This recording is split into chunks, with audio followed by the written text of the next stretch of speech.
Welcome back to another Top 10. Today's Top 10 is all about games that never got released. Now, I have played a lot of bad games here on the show, thus Disappointing Games Month is right now happening. But with that said, I don't know what bums me out more. Games that are disappointing, or games that never got released. So I thought, you know what, that kind of theme, in my mind, connects and works together. So today, let's talk about my top 10 games that never came out. As you may have heard in early January, Scalebound, a highly anticipated game with huge potential, was suddenly cancelled. In this third-person action RPG, you'd fight alongside a f***ing dragon. Basically, Final Fantasy 15 meets The Last Guardian if Trico was a goddamn dragon. Ideas for the game began in 2006, but were put on the back burner because of Bayonetta, as the game was being developed by Platinum Games. That eventually also then got delayed due to the completion of the Wonderful 101 before it could really even get started in 2013. Scalebound was originally announced at E3 in 2014 and set to release in 2016. And it got delayed into 2017, and the same year it was then just cancelled 9 days in. We have seen beautiful games suffer the plight of Scalebound many a time, and while we have plenty of poorly made games at our disposal that saw release, it truly pains me to see so many possibly good games that never saw the light of day. As an homage to Scalebound and many other games missing from this list, here are my top 10 unreleased games. Bear in mind, this is my list. It is completely and utterly 100% my opinion. No one else's. Nada. Bupkis. Es todo mío. Also, these games never came out, so we never really knew how they are. So, they're literally a f***ing opinion. I don't know how much more opinion you can get based on that. I haven't played the game, so how the f*** am I supposed to have any other way? It's not fact, it's an opinion. Number 10. As a scallywag myself, I am drawn to anything pirate related. If you watch me on Twitch at all my emotes and overlays are pirate themed, and I welcome you to the crew when you subscribe. My beard definitely lands me the power to be a pirate, I feel. But one of the things I constantly dream about is a badass pirate game. And yeah, I see you, Rare, with your game. Just not sold on it yet, though. Keep trying. So here, starting off, is a weird portable game known as Kaio, King of the Pirates. It was announced in 2011 to set sail onto 3DS in 2012, but then it got delayed into 2014 and was eventually cancelled in 2015. It starred an adorably fierce penguin accompanied by over 300 other anthropomorphic characters. Yo, f*** your shit, Club Penguin. Oh yeah, your studio's gone. Developed by Mega Man Helmer Keiji Inafune, Kaio was set to be the first game from his brand new company, Intercept. Not much can be found as to why it was cancelled. At best, some reports suggest Kaio was cancelled due to a shifting marketplace. But it's okay, because he then focused all of his time on Mighty Number 9. That was great, wasn't it, guys? Number 9. As a scallywag myself, I am drawn to anything wait, hold on. Didn't I just say that recently? You know what? F it, more pirates. That's right. I like 2 pirate games. I want them on this list. Can't stop, won't stop. Club Penguin. Unfortunately, I am deeply saddened by the next game on my list. Pirates of the Caribbean Armada of the Damned. This third-person open-world action-adventure RPG was announced in 2009 and developed by Propaganda Games, the makers of Tron Evolution, and a game called Turok. Armada was cancelled in 2010 shortly before Propaganda Games was closed by its parent company, Disney Studios. Narratively, Armada of the Damned played it smart by placing its setting before that of the first movie's time, as they were really trying to emphasize not being a movie game. You start off the game by dying. That's right, dying. Game over, pack your bags and go home. Well, not if supernatural intervention has anything to say about it. Your character's goal throughout the rest of the game would have been to create a name for yourself and accrue enough reputation to truly command respect of the high seas. Revered or feared, you decide. You could customize your character for battle on land or sea, and you even have your own personal ship, which could be customized by hiring your own crew and defenses for naval battles. Not all was lost from this game, however. You can still hear Armada of the Damned's original soundtrack in the LEGO Pirates of the Caribbean game. Why is it in LEGO Pirates? What? Okay, sure. I don't know why, but okay. Number Number 8. Our next game is the sequel to the cult-beloved game Beyond Good and Evil. Because of the limited commercial success of the first game, Beyond Good and Evil 2 had a paltry team of developers. Therefore, developmental hell will be its home, especially when larger games take precedence, like Rayman Origins to name one. The lead developer, Michel Ancel, still has high hopes for the game's eventual completion. He has been leaving little breadcrumbs here and there for fans to drool over, one being a picture on his Instagram page which depicts a young Paige happily riding a man's shoulders, but all we can glean from the trailers is that Jade's vehicle breaks down on the highway, potentially for a cold open to the game, and another trailer reflecting Jade evading the police, deftly using parkour through a slum. Since this project is so passion-driven, every detail must meet the dev's satisfaction, meaning perfection. And in today's gaming, perfect takes a very long time. Not to mention, it is once again on the back burner to another game Ansel is currently working on called Wild. But hey, I'll just be chilling in my retirement home on the beach in 40 years from now. The perfect time to play Beyond Good and Evil 2. Number 7. Perhaps another victim of encroaching next-gen deadlines was Star Fox 2. Scheduled to be released in 1995 on the SNES, Star Fox 2 would precede the N64 by only a year. It is likely that Star Fox 2 was scrapped in favor of getting Star Fox 64 out soon after the N64 became available. Fortunately, Shigeru Miyamoto estimated roughly 30% of Star Fox 2 was utilized in Star Fox 64. What's up, dude? You called me? No, I said Miyamoto. Yeah. What's up, dude? What do you need? Alex, leave. Okay. Hey, by the way, though, I invited Mario, though. Get the out. Get the out. I have so many games. Get out. Get out. Parts of Star Fox 2 live on, but certain aspects never made it into any future Star Fox games. For example, we missed out on a couple of new characters from Fox McCloud's crew. Miyu, an ear-pierced badass lynx, and Faye, a white female dog. But even with just some of these ideas, that's not to say that Star Fox 2 doesn't exist. It wasn't released, but at least there is a playable version of the game via emulation. And a lot of those elements moved on into future games. We even have Star Fox 2 to thank for the R-Wing Walker mode, one of my favorite mechanics in Star Fox Zero. But you guys know my love for Star Fox Zero is real, and if you want to check out either of my reviews of 64 or Zero, the links are in the description below. Number 6. Originally titled Underground, Star Wars 1313 or 1313 was a third-person shooter fused with platforming elements. The concept art alone had me writhing with anticipation. 1313 takes place on Coruscant, at a time when Boba Fett would be a young man battling and swindling his way through the treacherous underground level 1313. It was announced at E3 in 2012, and unlike any other Star Wars game, 1313 was especially dark and gritty, ultimately resulting in an M rating. Star Wars 1313 was nearly completed, but unfortunately its release date was scheduled after Disney purchased LucasArts. So Disney suddenly had the final say on any and all projects at the time. This did not bode well for 1313 when Disney boiled the LucasArts staff down to a group of just 10 employees, laying off approximately 150 in total. After 130 games over the course of 31 years, LucasArts came to a crushing halt. Their sole purpose became to license for the casual gaming market. Every subsequent Star Wars game would be the product of Electronic Arts, with Disney looking over its shoulders. Disney lately has had the habit of buying things and then closing them down. Recently, Disney shut down Avalanche Studios, the guys behind the Disney Infinity games. Regardless of its overwhelming success, they shut down the company. But then recently, that company was brought back from the dead with Warner Brothers Games to work on Disney's and Pixar's Cars 3, the video game. Does anyone see what I'm seeing? Does anyone find that weird? Oh, you can't respond to me. Well, I tried. F*** it.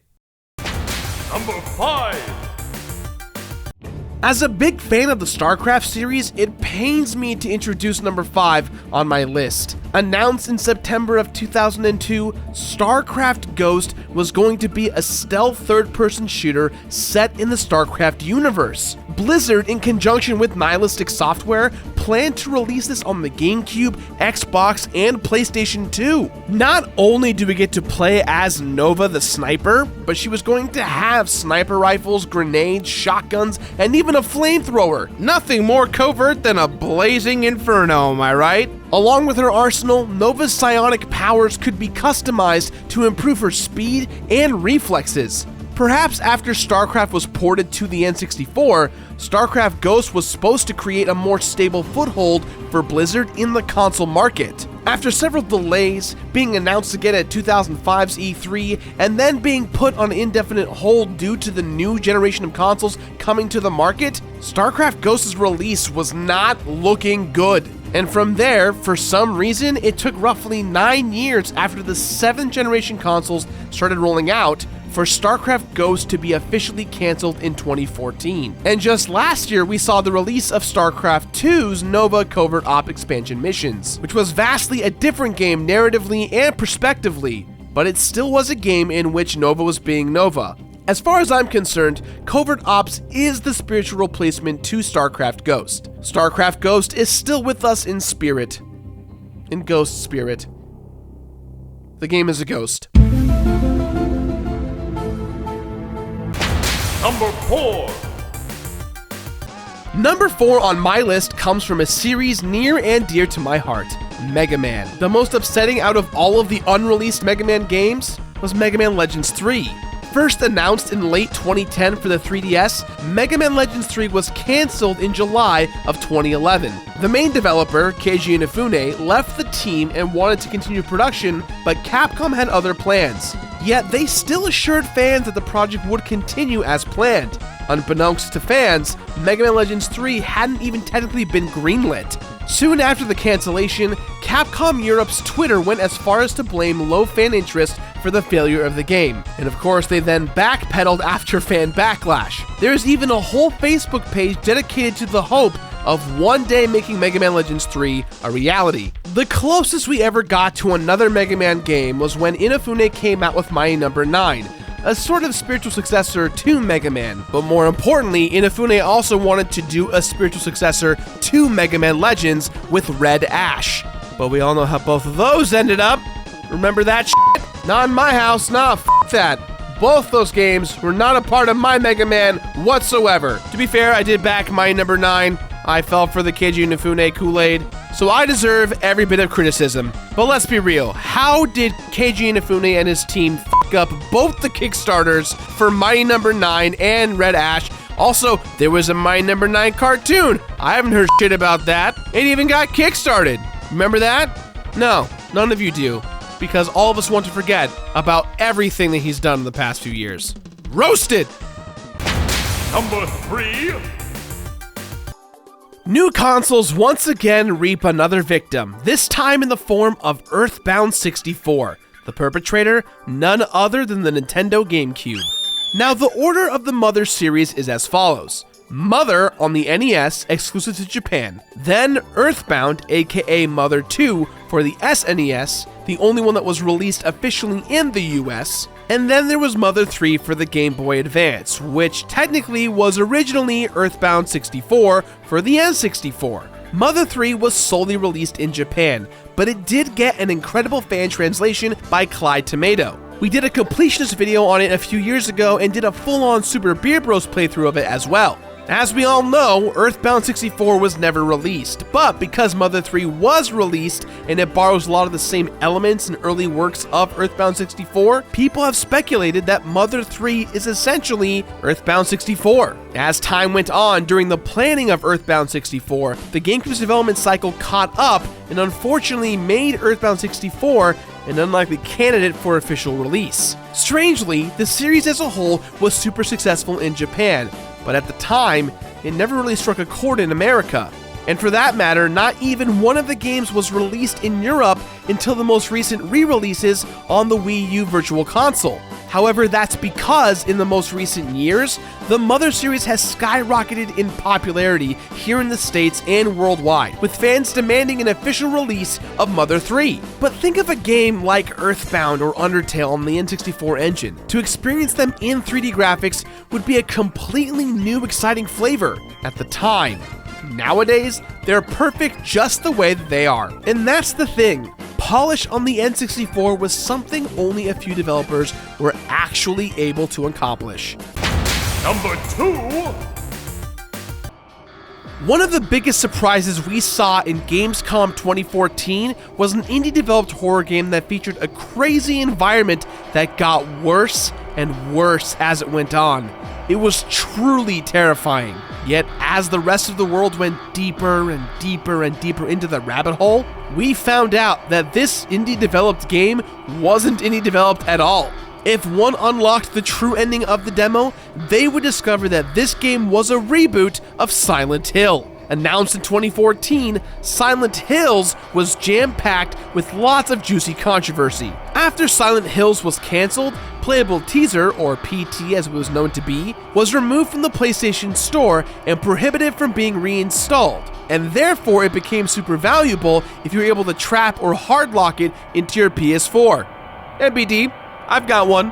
Narratively, PT was one of the most dense playable teasers ever created. Not to mention it won several horror game awards just being a demo. At the time of development, Hideo Kojima, plus major film director Guillermo del Toro, and famous actor Norman Reedus were all involved in this project. However, in 2015, Konami terminated Kojima's contract. At the tail end of Metal Gear Solid 5's developmental cycle, they really cut their ties. Kojima's reaction essentially was, alright, I see how it is. You know what? I don't give a f***. Kojima essentially uprooted his entire company, and in conjunction with Del Toro and Reedus and Sony, they began to work on Death Stranding. Even the badass villain from Doctor Strange will be the antagonist, or at least involved in some capacity. Get hype! At this time, Death Stranding's release dates are unknown, but expected around to be released, hopefully, before 2019. I just wish to not update this list with Death Stranding being cancelled. Please finish this one through, guys. Let's just see it to the end. Number 1. Coming in at number 1 has to be one of the biggest upsets near and dear to... Look, I'm sorry, I just couldn't resist. I have the most soft, tender spot in my heart for Banjo-Kazooie, and I hated to see its series conclusion so far be Nuts and Bolts. Don't get me wrong, I actually love Nuts and Bolts. It's a great game, but simply put, it's a terrible Banjo game. Its own game? Good. As a Banjo game? Bad. Nuts and Bolts took every mechanic in Banjo and replaced it with a vehicle and the ability to customize said vehicle. Once again, it's not a bad game, but it really sucks out the parts of Banjo-Kazooie that were so unique and iconic. After Rare was purchased by Microsoft in 2002 for a whopping $375 million, many of the major Banjo developers left, taking a lot of the same life that made the Banjo games a Banjo game. I sincerely don't believe Microsoft was the only one responsible for Nuts and Bolts' deviation from the norm, but with an altered development team, one can expect an altered game. I do have very, very high hopes for the rejuvenation of my love of Banjo-Kazooie type games, as former Rare employees teamed up together to create Playtonic Games. And the first game to come from them is coming in April, the kickstarted Yooka-Laylee. I kickstarted the game, I've seen the game, I've played the game. It is going to be that spiritual successor to Banjo-Kazooie we all have been waiting for. That game will be more Banjo 3E than Nuts and Bolts will ever be. The saddest thing about Banjo 3E is the lack of information we have about it. No one will ever know what that game could have been. But Yooka-Laylee will just have to do, and that's totally alright with me. So those are my top 10 unreleased games. What are yours? Let me know in the comments below. Obviously, this top 10 maybe the most subjective top 10 I've ever done, so your comments are definitely welcome. Let me know what your top 10 are. Obviously, we can only speculate as to why they never showed up or why they're not here, but that's a-okay. That's all for me. Now let's look at some footage from some of these unreleased games.